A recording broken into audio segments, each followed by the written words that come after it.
What is going on, guys? This is the 5 Hour Pass podcast with me, Suddy, and this is Sham. And today we'll be talking about Turkey versus Wales in our Euro 2021 coverage. So, Sham, before you get into, a very good game, if you ask me, Turkey-Wales, Turkey coming off a loss against Italy and Wales drawing the opening game. Sorry. Let's talk about what was the most exciting game so far, I guess. Netherlands 3, Ukraine 2. I'm just going to run through the game really quickly. Netherlands went up 2-0. Gini Wijnaldum scoring a very good goal. Then Weghorst making it 2-0.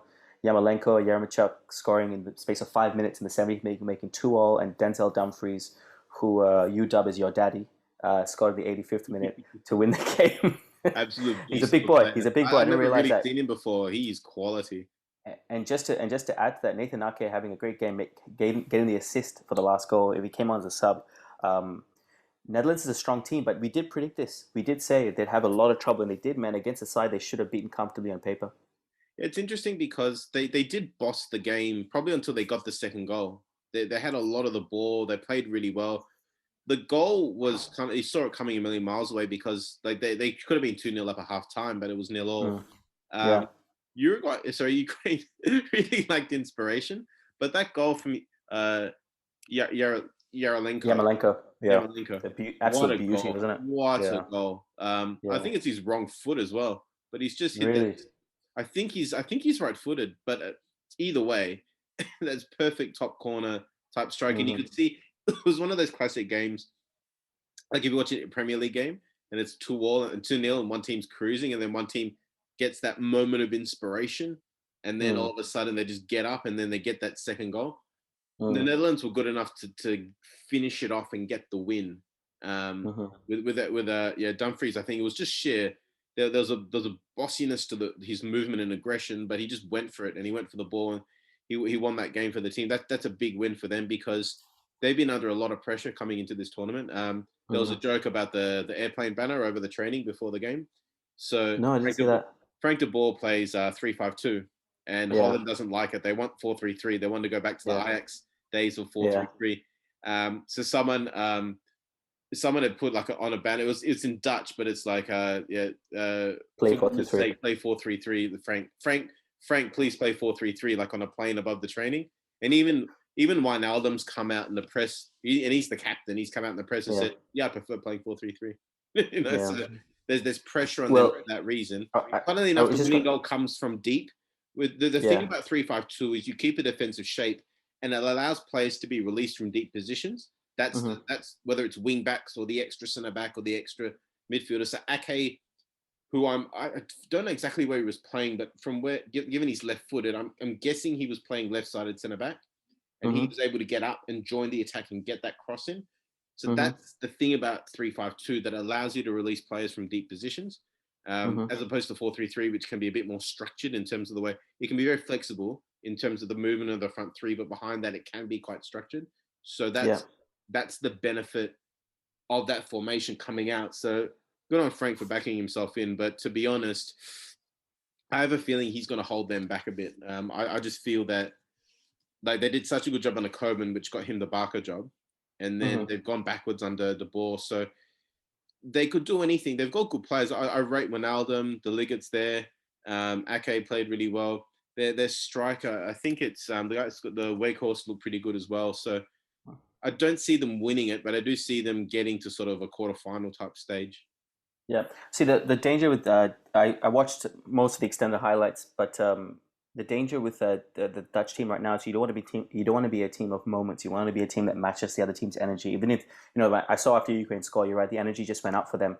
And if the other team doesn't match that energy, you concede very quickly, and you can concede very, very quickly a lot of goals. The way it becoming a type what United is now, or what they were maybe 6 months ago, they were just a team of moments, brilliant moments.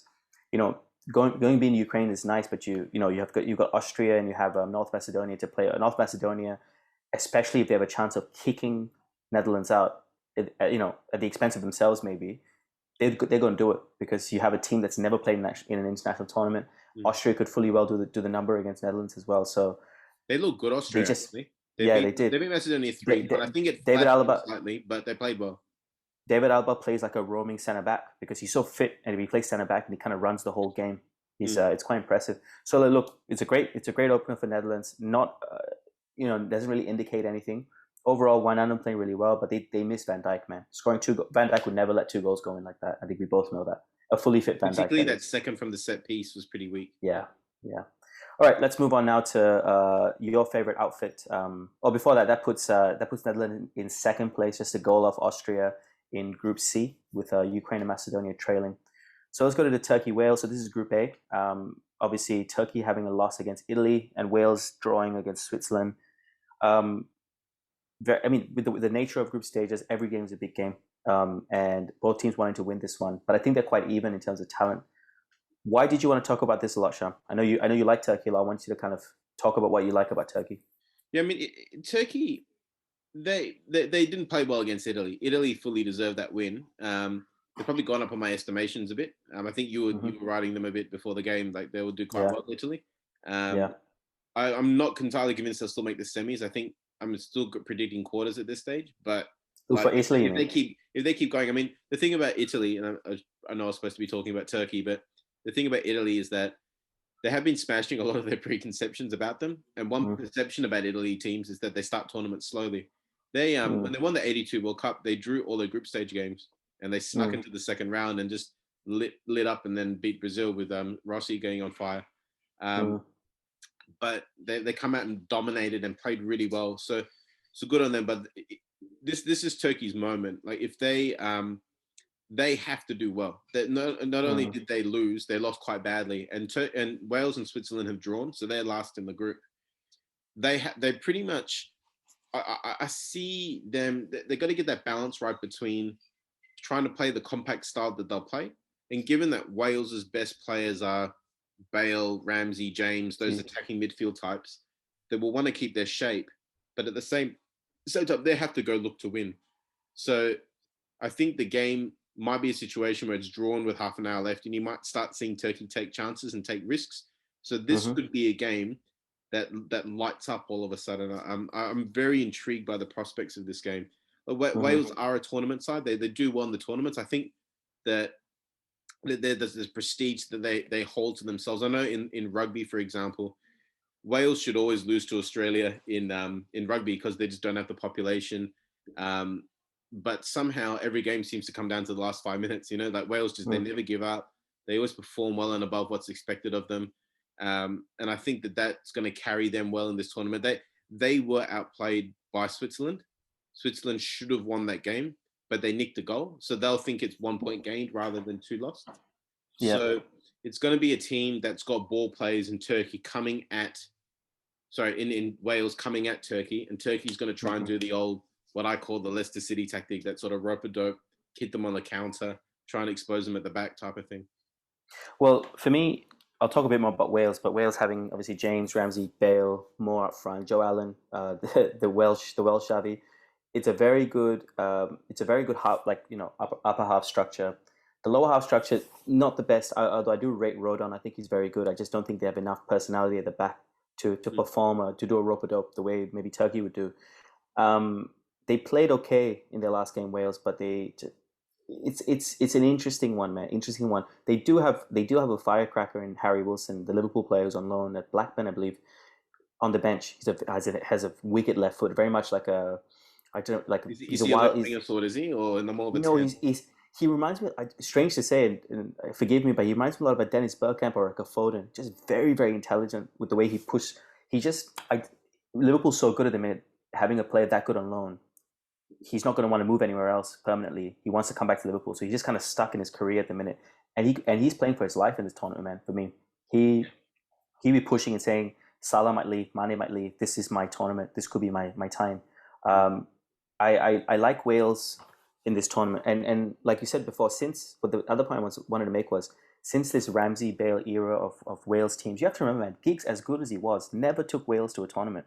You could argue Bale and Ramsey almost single-handedly has elevated this Wales team with Chris Coleman at the helm. Arguably since Gary Speed passed away. Funnily enough, Ryan Giggs is actually the manager of this team, but he's been benched because of his indiscretions in the outside the field. But arguably since Gary Speed passed away, this Wales team's really rallied to make these tournaments, to bring Welsh football to another level. And I'm rooting for them, and I'm not going to lie. I hope they do the number against Turkey, just based on a very underdog kind of way. How do you see the game going? I think Wales will try and get the ball to their best players, which will be the Ramsey, Bale players, and I think they're Mm-hmm. going to try and find them as much as they can. Turkey's Yeah. going to try and compact space, try and get in behind over the top of Wales' defense or through the channels, and try and Mm-hmm. find those players. Um, it will start a bit chess-like, I think. I expect the game to really open up in the second half. I think it's going to be real blood and thunder. That that game, the Netherlands and Ukraine had 3 goals in the last 15 minutes. I think it'll be something similar to that, where you'll see a lot of goals at the end of Yeah. the game. Well, the thing that we talked about towards the end of the Premier League season that will happen here is the fatigue towards the end is immense. Italy scored late goals, Netherlands scoring late goals. These late goals could be a feature, especially in a game with high stakes. These And second European summer, this obviously, as well. So yeah, it's hot. Geez, it was like 25 degrees in London yesterday for the England game. So just to give you an idea, like that's obviously hot for that, dude. I was sweating yesterday, like 22 degrees here in it's a Ireland. different heat. It's hard to It's a compare, but different. when you live in It is, yeah, Australia and it gets 40 degrees Celsius in summer, yeah, uh, yeah. it's Oh, it's a bit hot. but It's a bit hot. it's so dry. It's such a different heat, and Yeah, then obviously we yeah, both lived in Singapore, where it's yeah, 32 degrees and 95% of humidity all the time. So yeah. yeah. So I think that would play a part with players who can last that kind of distance. So what did you say the prediction was for you? I'm going to go 2-1 on Wales. I think Wales will nick it. Okay. I did have money on Turkey before no, not money, but like I did have a bit of faith in Turkey being dark horses. Mm, Admittedly, their first goal against Italy was an own goal. So yeah. it was almost quite clumsy. It was almost shot into Di Maral, and he's kind of chested it in. Mm-hmm, But the way they capitulated after that, that's not the mm-hmm, sign of a team that I think is going to do particularly well in the tournament. Unfortunately, I think yeah. that style where they're very good defensively, but have issues scoring goals. It's not a style that is suited to tournament play. I think Mm, tournament play, you really got to take the game on a bit. mm, I think that Wales taking the game on a bit, I think it will suit them. So I'm going to go 2-1 on Wales, which will mean that Turkey are out. So my mm. dark horses went very dark. Yeah. Yeah, I was going to go quite similar myself. 1-0. I think Ramsey and Allen are going to be key players in this. Ramsey and who? And I like this. Ramsey and Allen, Joe Allen. I've always liked Joe. I think he's quite very classy, very very plays it quite simple.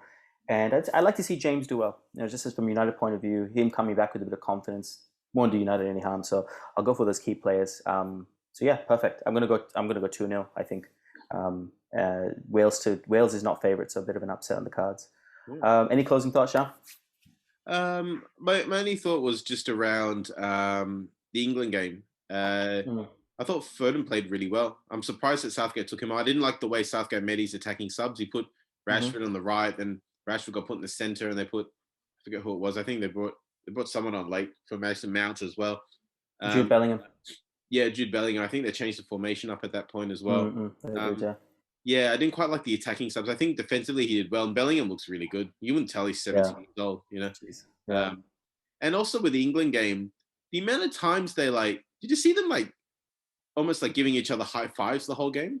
Like Pickford would catch the ball and then he gives someone a high five, and then Mings and Stones, like they cleared a ball that the guy shot 20 yards over the bar, and Stones was like he just won the World Cup. Like that sort of it felt a bit artificial to me. It's not necessarily a bad thing. It shows that they're trying to come together, but it isn't quite together. I think as well, being at Wembley, there was a bit more performance, a bit more performative than it should have been. I do know what you're saying, but it's never a bad thing. It's never not a bad thing. They're trying something, but it's not quite there. Yeah. Yeah. But you wonder if they go down early or have a bad result, if that whole thing just falls apart. But I don't think that's going to happen with England. I think that they got enough about them. They'll get out of the group stage well enough. Yeah, perfect. Great video, Sham, as always. I'm looking forward to France and Germany a bit more, but I think this would be a great game as well. Yeah, lovely as always. So Turkey, Wales, which will be happening Wednesday, 16th of June. Don't miss it. It's going to be a great game. Keep watching us for coverage of the Euro 2021, Euro 2021 European Championship. Sorry. We are the 5 Year Pass podcast. My name is Suddy. This is Sham. Keep football simple, and as always, keep passing, guys. Cheers.